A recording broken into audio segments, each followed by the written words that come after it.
Let's talk about how the Georgia Aquarium is able to house whale sharks, and not just one of them, but four of them.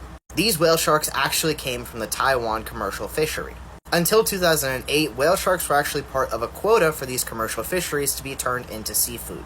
And these whale sharks were quite literally flown to Atlanta, Georgia, where they remain today. They were flown in cargo planes that housed 20-foot long fiberglass tanks specifically made for them. And the massive tank that these whale sharks are in holds 6.3 million gallons of water. And not only are you able to see these whale sharks in person at the Georgia Aquarium, but you are also able to take a dive with them and swim with them.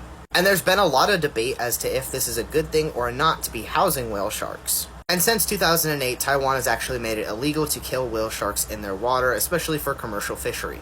And if the Georgia Aquarium hadn't taken these whale sharks, then they would have been put on a plate of food eventually.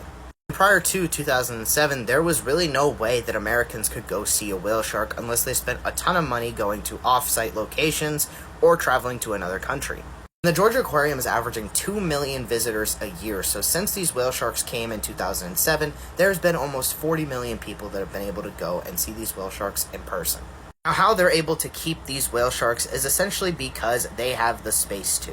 Unlike other shark species, whale sharks just kind of mosey throughout their tanks. They don't really show any signs of psychosis where they are trying to hit their heads against the glass or anything like that, and they have 6.3 million gallons of water to roam through. That, paired with some pretty excellent veterinary care and the ability to have unlimited resources for anything these whale sharks would need, makes it a pretty okay home for them to be in.